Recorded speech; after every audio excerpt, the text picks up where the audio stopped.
Bonsoir André Comte-Sponville. Ma première question, elle va porter sur la quête de sens. On entend souvent depuis la fin du Covid cette phrase « Les professionnels de soins, les médecins, notamment les jeunes générations, sont en quête de sens ».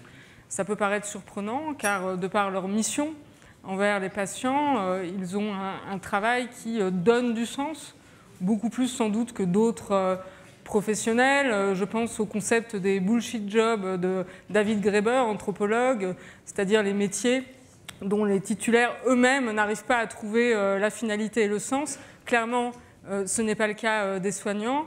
Et pourtant, il y a cette problématique aujourd'hui. Je discutais la semaine dernière avec une directrice des soins qui me racontait que dans ses équipes, il y avait de plus en plus de demandes de slasheurs, c'est-à-dire de professionnels qui souhaitent partager leur activité, être aide-soignant / boulanger, cadre de soins / professeur de yoga. Alors, est-ce que c'est la révélation de quelque chose de plus profond, en fait, qui est la perte de valeur du travail, le travail qui est dévalorisé? Est-ce que c'est finalement une hyper-individualisation de la quête de sens qui fait que c'est plus complexe aujourd'hui de pouvoir après avoir finalement un travail en collectif, en équipe, une modification profonde des modalités d'action des personnes? Bien, merci, bonsoir à tous. Alors, je vais répondre, mais un peu longuement. C'est-à-dire que j'ai demandé à Guy Valencien et à Sophie, les deux ont eu la gentillesse d'accepter que plutôt que mimer une interview à la télévision, exercice toujours décevant, je prenne le temps de bâtir une réflexion. Alors c'est une excellente question, la question du sens, enfin excellente. C'est la question que tout le monde se pose. C'est la question tarte à la crème. Que bizarrement, aucun grand esprit ne s'est jamais posé. Vous pouvez lire les évangiles, l'expression « sens de la vie » n'apparaît nulle part. Vous pouvez lire tous les philosophes grecs, aucun ne s'est demandé quel était le sens de la vie. Descartes, Spinoza, personne ne s'est demandé ça. Et maintenant, ça devient la question la vie a-t-elle un sens? Ça serait la question philosophique par excellence. C'est bizarre qu'on soit passé à côté pendant 25 siècles et que tout d'un coup, on découvre que c'est la vraie question. La notion de sens, d'abord, elle est extrêmement confuse. Parce que le mot de sens, il a 3 sens différents. La sensation, les 5 sens, la vue, l'ouïe, le goût, le toucher, l'odorat. La signification, le sens d'une phrase. Et la direction, le but. J'ai pris le train dans le sens Paris-Bellegarde. Et je le reprendrai demain dans le sens Bellegarde-Paris. Or, la sensation, la signification, la direction, c'est 3 sens complètement différents. Et donc, quand on parle de sens, personne ne sait exactement de quoi on parle. Et comme la notion est confuse, on croit qu'elle est profonde. Mais pas du tout. Elle est simplement confuse. Et puis quand même, arrêtez de me faire rigoler. S'il y a un métier qui a du sens, c'est bien le métier du soin. Médecin, infirmier. J'ai fait 2 conférences cette année, une à l'hôpital de Saint-Brieuc, l'autre à l'hôpital d'Angers, si je me souviens bien. Et je ne sais plus dans lequel des deux, je parlais avec l'infirmière en chef, je ne sais plus comment vous appelez ça, la surveillante générale, qui se plaignait, donc à quelques années de la retraite, qui se plaignait que les jeunes infirmières étaient moins motivées qu'elles quand elles avaient leur âge. Et elle me dit, mais je ne comprends pas qu'elles soient si peu motivées parce qu'on fait le plus beau métier du monde. Prendre soin. Et elle me répète, vous comprenez, prendre soin, c'est le plus beau métier du monde. Elle en avait des étoiles dans les yeux. Et effectivement, c'est l'un des plus beaux métiers du monde. Et s'il ne fait pas sens, ben écoutez, je ne vois pas ce qui fera sens. Mais d'abord, je vais vous dire, la plupart des métiers ont du sens. Il y a les bullshit jobs, oui, mais quand on paye quelqu'un le plus souvent, c'est parce que c'est utile aux autres. Hein. On a découvert pendant le confinement que le métier des éboueurs, ça avait du sens. Hein. On ne s'en était pas rendu compte, puis tout d'un coup, on se rend compte que ça ne ramasse pas de poubelles, on est très mal. Et que c'est plus difficile de vivre longtemps sans éboueur que de vivre longtemps sans médecin. Quand on est en bonne santé, on peut passer des mois sans voir un médecin. Mais des mois sans éboueur, c'est la catastrophe, y compris d'un point de vue sanitaire. Donc, on a tous compris, pendant le confinement, c'est vrai, le métier des éboueurs, ça a du sens. Très bien. Avez-vous envie d'être éboueur? Avez-vous envie que votre fils, votre fille soit éboueur? La réponse est non. Ça veut dire quoi? C'est-à-dire que le fait qu'un métier ait du sens, ça n'a jamais suffi à le rendre désirable. Et donc, votre métier de soignant, je m'adresse spécialement aux médecins qui sont ici, a évidemment du sens, mais ça ne suffit pas à faire que vous ayez envie d'être médecin ou que vos enfants soient médecins. Vous savez, Freud disait, quand on s'interroge sur le sens de la vie, c'est qu'on est déjà malade. Oui, parce que s'il faut que la vie ait un sens pour que vous soyez capable de l'aimer, vous n'allez pas bien, en vérité. Eh bien, moi, je dirais que quand on s'interroge sur le sens de son travail, c'est qu'on n'y est pas heureux dans son travail. Et donc, mon idée, c'est que si les médecins se prennent à se raconter des histoires sur la prétendue quête de sens, en vérité, c'est que les médecins sont malheureux. Et au fond, c'est ce qui me frappe le plus, et je partirais d'un constat en forme de paradoxe, c'est qu'on n'a jamais autant célébré la santé, la médecine, jamais autant applaudi les soignants, rappelez-vous, pendant le confinement. Et les soignants n'ont jamais été aussi malheureux. Cherchez l'erreur. Alors bien sûr, quand on en parle aux médecins, très souvent, la réponse qui vient, c'est la faute aux politiques. Écoutez, moi, ça fait 50 ans que je m'intéresse passionnément à la politique. Jamais vu les médecins contents de leur gouvernement. J'ai du mal à croire que depuis 50 ans, nous ne sommes gouvernés que par des crétins. Ou alors, il faudrait s'interroger sur le niveau du peuple français qui, pendant 50 ans, n'élit que des imbéciles. Bref, mon idée, c'est que les médecins ne sont pas heureux, ce n'est pas seulement la faute des politiques. Alors, c'est pour une part parce qu'on vous casse les pieds, avec des questions de paperasserie, de tâches administratives, comptables, qui ne sont pas votre métier. Je comprends que ça vous casse les pieds, mais bon, ce n'est pas moi qui vais régler vos problèmes avec la Sécu, ou avec le directeur de votre hôpital si vous travaillez à l'hôpital. J'ajoute d'ailleurs que travailler à la Sécu ou diriger un hôpital, ça a du sens aussi. Ce sont de beaux métiers très utiles aussi. Mais mon idée, au fond, c'est que le problème est plus profond que ça. Le problème, c'est la place de la santé en général et de la médecine en particulier dans nos sociétés. Et mon idée, c'est que cette place n'a jamais été aussi grande. Elle va continuer à l'être de plus en plus, au point que la place de la médecine devient tellement grande, ou que la place de la santé devient tellement grande, que la médecine n'est plus capable de l'occuper, de la remplir valablement. Ni d'ailleurs nos sociétés de la financer. Non, la place de la santé n'a jamais été aussi grande. Pourquoi ? Essentiellement pour 6 raisons. Je vais passer rapidement sur les 5 premières pour m'arrêter un peu plus sur la 6e. La place de la médecine et de la santé et de la médecine en particulier est plus grande aujourd'hui que jamais, d'abord à cause des progrès considérables de la médecine. Nous avons une chance formidable. Nous vivons avec la meilleure médecine de tous les temps. Ça n'était jamais arrivé. Et on a fait plus de progrès en un siècle, enfin les médecins ont fait plus de progrès en un siècle que l'humanité pendant les 300 000 ans précédents. Parce qu'un médecin du temps de Molière, en gros, n'en fait pas plus qu'Hippocrate. Et nous, on a la chance formidable d'avoir une médecine scientifique, efficace, performante, sans quoi, vu la moyenne d'âge ici, une personne sur 4 ne serait pas là parce qu'il serait mort. On ne va pas s'en plaindre. Simplement, plus la médecine peut en faire, plus on lui en demande. Si bien que l'offre, loin de saturer la demande, la renforce. Et donc, on lui en demande toujours plus. Parce qu'avant, la santé, c'était une chance. On l'avait ou on ne l'avait pas. Maintenant, la santé, ce n'est plus une chance, c'est un marché. Il y a un marché de la santé. C'est un droit, disent certains. Alors, droit à la santé, la notion est absurde. Le jour où vous aurez un cancer du pancréas, votre médecin vous dira « on ne sait pas comment vous guérir », vous n'allez pas porter plainte. Dire « j'ai le droit à la santé tellement ». On n'a droit qu'au possible. Et donc, il n'y a pas de droit à la santé. Il y a un droit aux soins. Et voilà. Avant, la santé, c'était une chance, on l'avait ou pas. Maintenant, la santé, c'est l'objet d'une science, la médecine, d'un marché et d'un droit. Et forcément, la chance, elle était occasionnelle. La science et le droit sont universels et donc occupent bien sûr beaucoup plus de place. Ça ne veut pas dire que la chance ne joue plus aucun rôle. Rappelons quand même que mieux vaut avoir une bonne santé qu'un bon médecin. Ça met la médecine à sa place, qui par définition n'est pas la première. Mais malgré tout, les progrès de la médecine font que la médecine occupe une place beaucoup plus grande que précédemment, et c'est une excellente chose. Ceux qui pensent que c'était mieux avant sont toujours des crétins, mais ceux qui le pensent en matière de médecine, alors là, sont d'une bêtise abyssale. Deuxième raison qui fait que la place de la médecine est plus grande qu'avant, le recul des religions. Ah oui, c'est que pendant 20 siècles d'Occident chrétien, pour ne parler que de notre civilisation, le sens de la vie, c'était le salut de son âme. Le sens de la vie, c'était une autre vie. Du patatras, on y croit de moins en moins. En France, un Français sur deux, en gros, est athée, agnostique ou sans religion.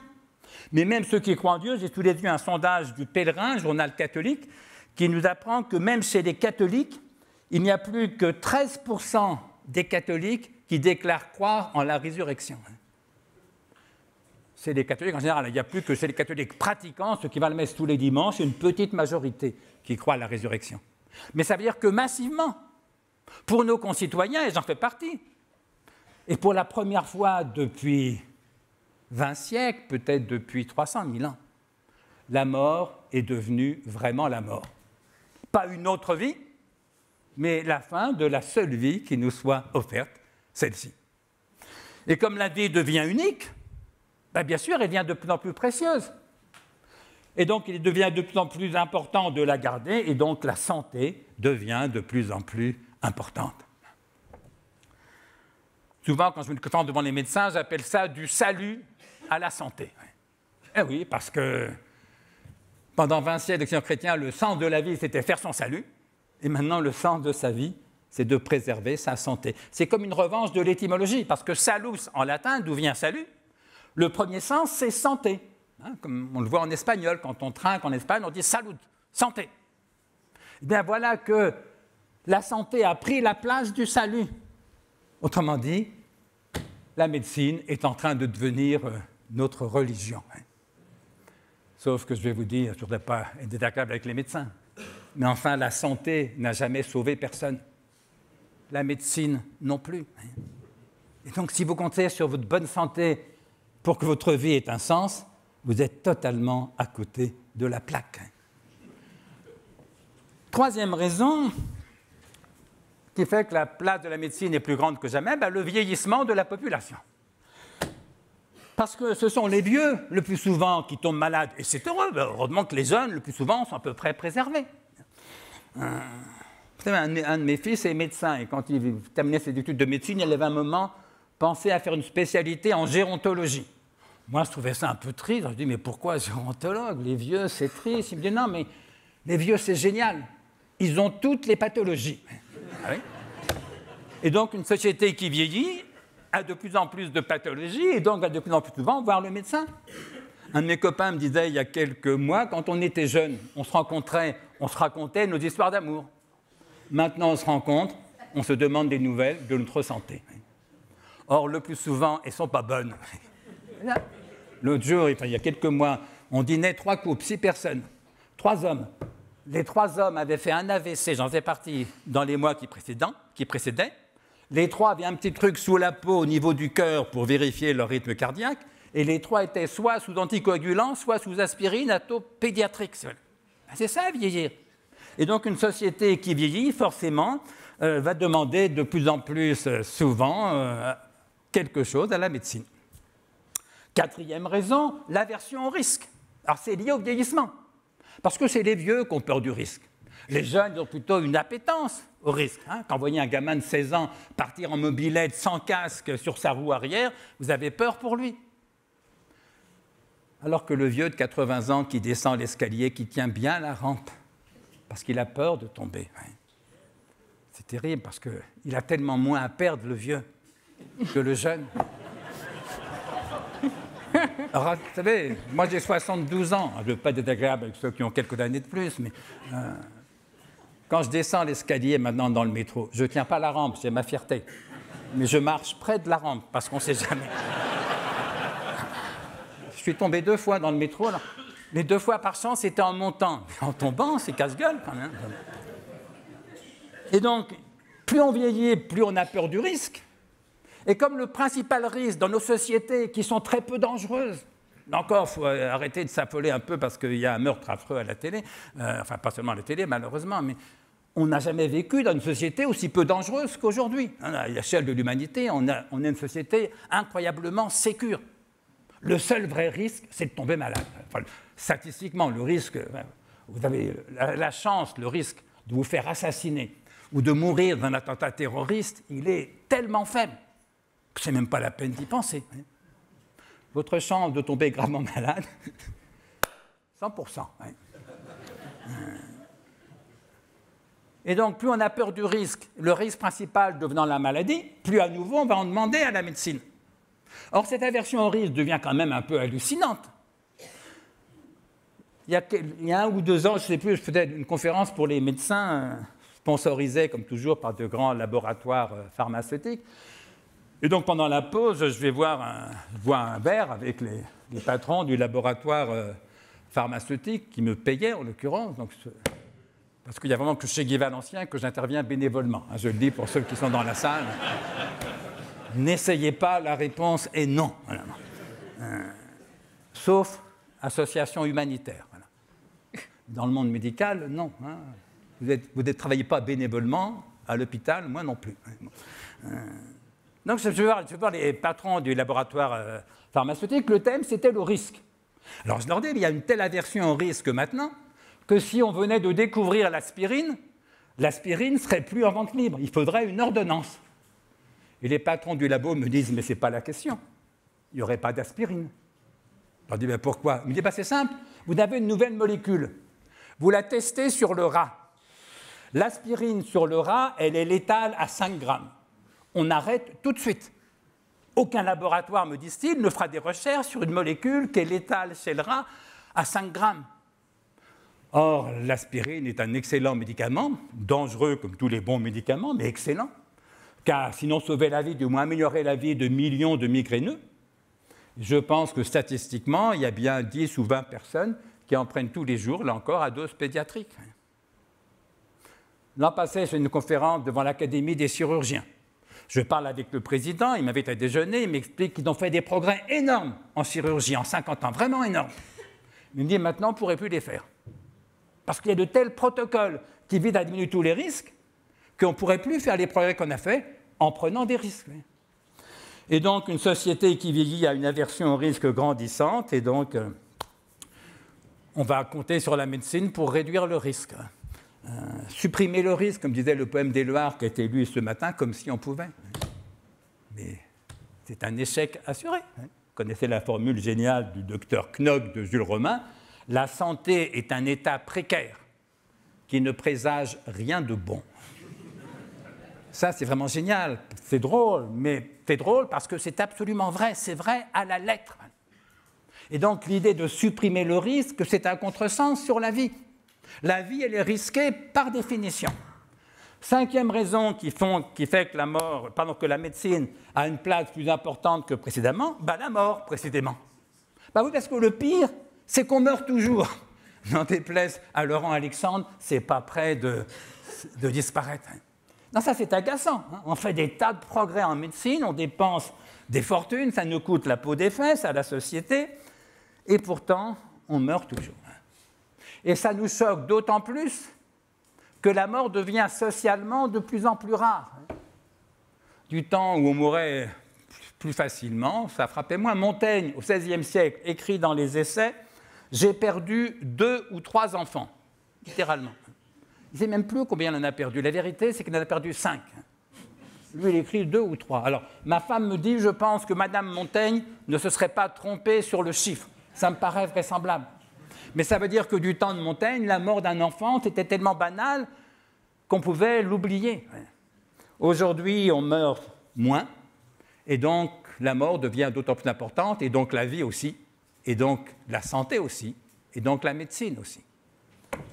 Non parfois sans quelques contresens. J'animais il y a quelques années un séminaire de philosophie pour des médecins hospitaliers, sur le thème philosophie et médecine. Et l'un des professeurs de médecine qui était là nous raconte que ce week-end, nous dit-il, je corrigeais les copies de mes étudiants. Et j'ai lu sur une copie la phrase suivante, « Autrefois, les gens mouraient souvent ». Le professeur nous dit, j'ai écrit dans la marge en rouge, il ne meurt pas moins aujourd'hui.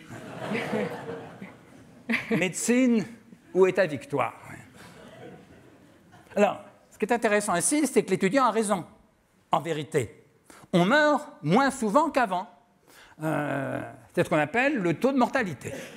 Autrement dit, si vous rapportez sur une année le nombre de décès au nombre de vivants, vous avez un taux qu'on appelle le taux de mortalité qui a formidablement baissé et on ne va pas s'en plaindre. Sauf que le taux de mortalité, c'est des statistiques. Ça ne vaut que pour les grands nombres. Mais la vie, la mort, ce n'est pas les statistiques, c'est l'individu, c'est vous, c'est moi. Or, le taux individuel de mortalité, il n'a pas bougé d'une décimale depuis 300 000 ans. Il est égal à 1 sur 1, c'est-à-dire à 100%. À nouveau, médecine, où est ta victoire? Mais comme on a peur de la mort, malgré tout, on va demander à la médecine l'impossible, voir si elle pouvait nous dispenser de mourir. Un médecin me disait un jour dans un séminaire, non, c'était au comité consultatif national d'éthique, dont j'ai été membre pendant 8 ans, un médecin qui était là, qui n'était pas un pédiatre, je précise, c'est important, un urologue, et il nous disait exactement ceci, pour moi, médecin, toute mort est un échec. Je lui disais, mon vieux, vous n'êtes pas prêt de réussir. Tous vos patients mourront, il n'y a aucun souci là-dessus. Et au fond, c'est pas grave. C'est grave. C'est vrai qu'il n'était pas un pédiatre pour un enfant, oui, mais enfin un urologue. C'est normal qu'il y ait des gens qui meurent. Je ne voudrais pas être désagréable pour Guy, hein, notre excellent urologue. Mais enfin, voilà. La médecine ne se bat pas contre la mort. Elle se bat contre la maladie. Alors, j'entends bien qu'on meurt souvent de maladie. Mais la mort en elle-même n'est pas une maladie. Parce qu'il est normal et non pathologique de mourir un jour. Et tant qu'on n'acceptera pas ça, qu'il soit normal de mourir, on va demander à la médecine de nous empêcher de mourir ou de différer indéfiniment la mort, et forcément, on aboutit à l'échec. Et on va se dire, ça n'a pas de sens, tous mes patients meurent. Ben oui. C'est pourquoi j'ai souvent cité, notamment pendant la pandémie, cette jolie phrase de Montaigne dans les Essais, Montaigne écrivant « Tu ne meurs pas de ce que tu es malade. Tu meurs de ce que tu es vivant. » Et j'ai toujours dit qu'on devrait écrire cette lettre en lettres d'or, on devrait écrire cette phrase en lettres d'or à l'entrée de nos hôpitaux. Voilà. Tu ne meurs pas parce que tu es malade, tu meurs parce que tu es vivant. Sixième raison et dernière, sur laquelle je vais m'attarder un peu plus, qui est un changement non plus seulement factuel, scientifique, historique, mais un changement normatif. Je veux dire un changement concernant les valeurs ou concernant la hiérarchie des valeurs. C'est que, notamment pour les 5 raisons que je viens d'évoquer, la santé est devenue la valeur suprême.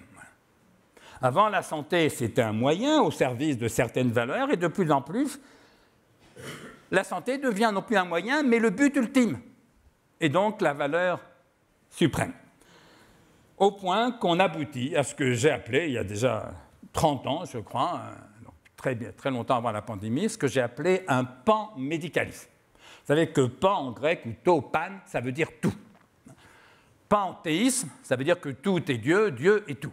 Ce que j'entends par pan-médicalisme, c'est une idéologie, voire une civilisation, qui tente à faire de la santé la valeur suprême, et donc qui tente à tout demander à la médecine. Docteur, je suis triste, fatigué, angoissé. Vous ne pourriez pas me donner quelque chose? Alors, comprenez-moi bien, je sais qu'il y a des tristesses pathologiques, que la dépression est une maladie qui se soigne de mieux en mieux, c'est l'un des grands progrès de ces dernières décennies. Ma mère est morte, suicidée de dépression. Peut-être aujourd'hui, je pense qu'on aurait pu la sauver. Je sais qu'il y a des angoisses pathologiques, des fatigues pathologiques.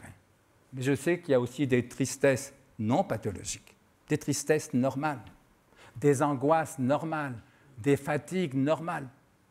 Et tant qu'on n'acceptera pas de voir que la tristesse, la fatigue, l'angoisse ne sont pas forcément pathologiques, mais font partie de la condition humaine, on va demander à la médecine de transformer l'humanité.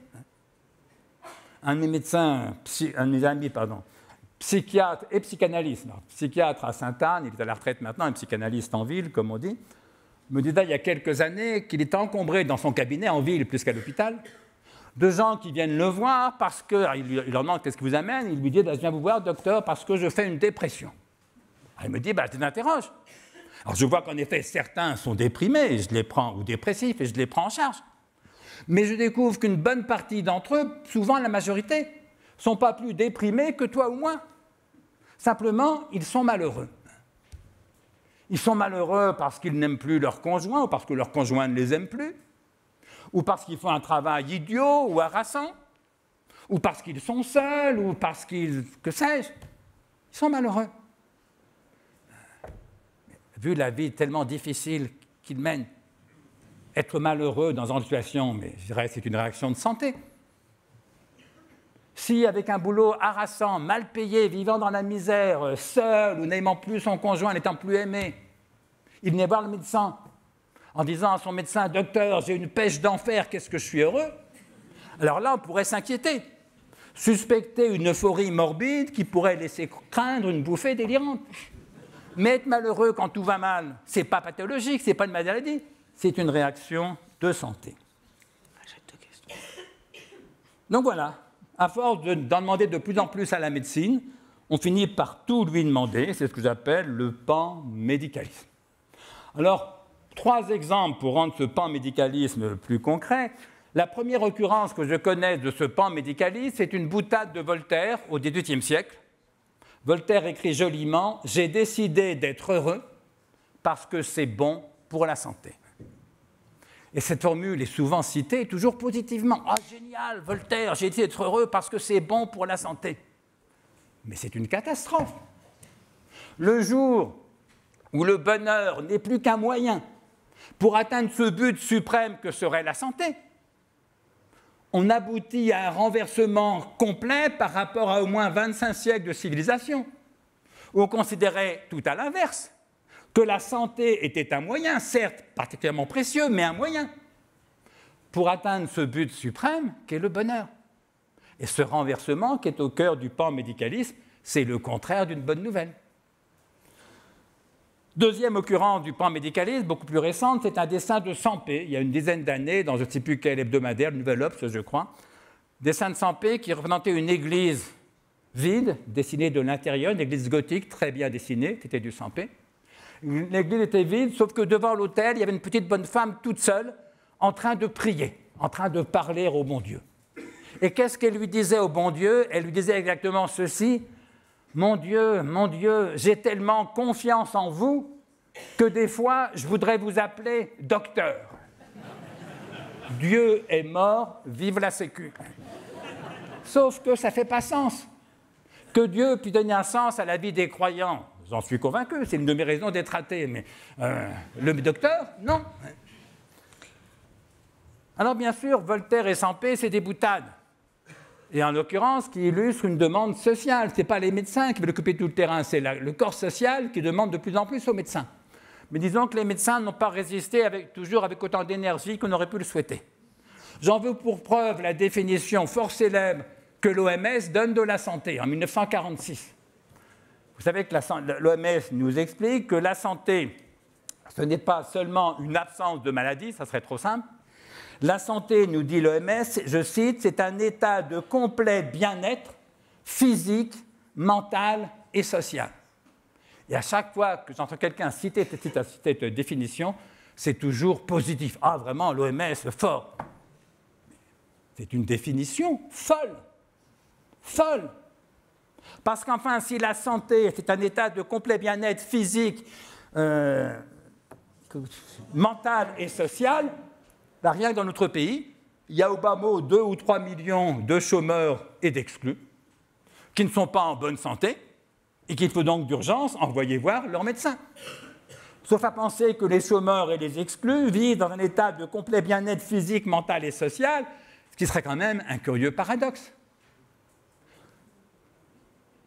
Dieu est mort, Marx est mort, vivent les psychotropes. Sauf que quand c'est la société qui est malade, pour soigner la société, je compte plus sur la politique que sur la médecine. Et puis je vous dire, Si la santé était un état de complet bien-être physique, mental et social, si moi qui ai 72 ans, j'ai vécu dans toute ma vie 3 jours de santé, c'est un strict maximum. Parce que reconnaissons que les états de complet bien-être physique, mental et social, c'est quand même une formidable exception. Faites un sondage dans la rue. Demandez aux gens, c'est quoi la santé? 99% vous répond, c'est l'absence de maladie. Ils seraient même aussi bien placés que l'OMS pour savoir ce que c'est que la santé. Ce n'est pas l'OMS qui va dire le sens des mots, que je sache. Inversement, demandez aux gens dans la rue, comment appelez-vous un état de complet bien-être physique, mental et social? 9 sur 10 répondront, j'appelle ça le bonheur. Le bonheur. Enfin, à supposer qu'on ait du bonheur, une définition aussi extrême. Parce que si le bonheur, c'était un état de complet bien-être physique, mental et social, on ne serait pas heureux très souvent. Oui, c'est aberrant. Et donc, si on confond la santé et le bonheur, on demande le bonheur à la médecine, ce qui est un contresens sur le bonheur, sur la médecine et sur la condition humaine. J'avais 2 questions. Je termine sur l'erreur du panmédicalisme. Elle est double. Première erreur, c'est faire de la santé la valeur suprême. C'est faux. À mon sens, la santé n'est pas la valeur suprême. Que je sache, il n'est pas écrit dans les évangiles, et c'est un athée qui vous le rappelle, il n'est pas écrit dans les évangiles « Prenez soin de votre santé comme Dieu prend soin de la sienne ». Il est écrit « Aimez-vous les uns et les autres comme Dieu vous aime ». J'espère ne pas être le dernier dans notre vieux pays anciennement chrétien à penser que l'amour est évidemment une valeur très supérieure à la santé. Que je sache, il n'est pas écrit au fronton de nos mairies « Santé, égalité, fraternité ». J'espère ne pas être le dernier dans notre République à penser que la liberté est évidemment une valeur très supérieure à la santé. Mais qui plus est, non seulement la santé n'est pas une valeur suprême, elle n'est pas une valeur du tout. Elle est un bien, voilà. Un très grand bien, peut-être le plus grand bien de tous individuellement. Mais la différence que je fais entre les biens et les valeurs, c'est qu'un bien, c'est quelque chose qui est désirable, éventuellement enviable. Une valeur, c'est quelque chose qui rend estimable, voire admirable. Je peux envier quelqu'un parce qu'il est plus riche que moi. Ben oui, la richesse est un bien. Je peux envier quelqu'un parce qu'il est en meilleure santé que moi. Ben oui, la santé est un bien. Mais si j'admire quelqu'un parce qu'il est plus riche que moi ou en meilleure santé que moi, je suis un imbécile. En revanche, je peux admirer quelqu'un parce qu'il est plus courageux que moi, plus juste que moi, plus généreux, plus aimant que moi. Ça, ce sont des valeurs. Eh bien, quand on fait de la santé la valeur suprême, ça veut dire qu'on soumet les valeurs morales au bien, et c'est déjà du nihilisme. Imaginez que quelqu'un vous dise « il n'y a rien au-dessus de l'argent ». Vous diriez « nihilisme financier ». Eh bien, quand quelqu'un dit, et ils l'ont dit 100 fois à la télé pendant le Covid, « il n'y a rien au-dessus de la santé », pour moi, c'est du nihilisme sanitaire. Non seulement la place de la santé n'a jamais été aussi grande, mais elle va être de plus en plus grande, par définition, parce que les progrès de la médecine vont continuer. L'autre jour, il y a quelques temps, je demande à un de mes amis des nouvelles de sa mère. L'ami à mon âge, sa mère a 90 ans. Il me dit, écoute, elle va étonnamment bien. Elle est gaie, dynamique, tonique. Tous mes amis me disent, quelle chance t'as d'avoir une mère comme ça. Et mon ami ajoute, bon, cela dit, elle est sous Prozac depuis 20 ans. Ça, c'est intéressant. Je ne conteste pas l'ordonnance du médecin il y a 20 ans, mais l'évidence, elle est plus dépressive. Mais sauf que la même molécule qui peut soigner les troubles de l'humeur, comme disent les psychiatres, et tant mieux, a toutes les chances d'améliorer aussi les humeurs normales. Sauf que ça débouche sur une question abyssale, qu'est-ce que c'est qu'une humeur normale? Deuxième exemple, quand les médecins ont lancé le Viagra, j'étais invité à une table ronde avec des médecins, je ne sais plus ce qu'on s'est dit, mais après la conférence, on prend un pot. Et je demande à l'un des médecins qui était là, quinquagénaire, donc beaucoup plus vieux que je n'étais alors, mais bien plus jeune que je le suis maintenant. Je lui demande, alors vous, le Viagra sur vous-même, vous avez essayé? Il me répond, oui, bien sûr. Je lui demande, et alors? Il me répond, alors, c'est intéressant. Ça veut dire quoi? Ça veut dire que la même molécule qui peut soigner les troubles de l'érection, et tant mieux, messieurs, a toutes les chances de pouvoir améliorer aussi les érections normales. Sauf que ça pose une autre question tout aussi abyssale. Qu'est-ce que c'est exactement qu'une érection normale? On est quelques-uns dans la salle à se poser la question depuis notre adolescence. Ça pose 3 questions, et je m'arrête là. Quand la médecine ne sert plus à soigner les troubles, mais à améliorer les états normaux, est-ce que c'est encore de la médecine ou est-ce que c'est déjà du dopage? Première question. Deuxième question, où va-t-on s'arrêter? Parce que le jour où on a trouvé la pilule qui vous donne des érections, des orgasmes formidables et une humeur formidable, donc le mixte Viagra, Prozac amélioré, c'est ça votre modèle de civilisation, votre conception de l'humanité? Où va-t-on s'arrêter? Troisième question, qui va payer? Parce que je veux bien contribuer aux soins par solidarité républicaine, évidemment, vive la Sécu. Mais enfin, pour améliorer les érections normales de tel ou tel, sincèrement, je ne préférerais pas. Il nous reste...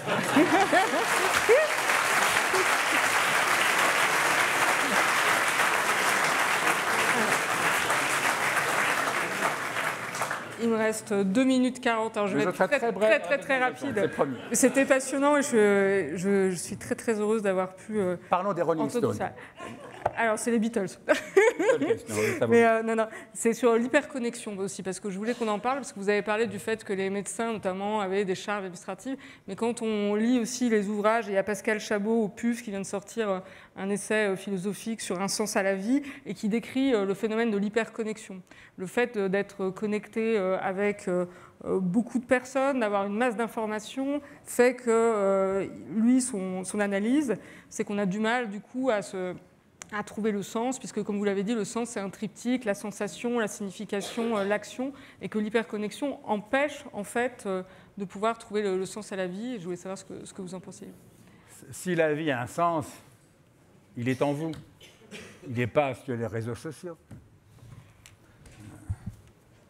Vous savez ce que disait Rilke dans ses admirables lettres à un jeune poète? Il faut se tenir au difficile. Tout ce qui vit s'y tient. Il est bon d'être seul, car la solitude est difficile. Il est bon aussi d'aimer, car l'amour est difficile.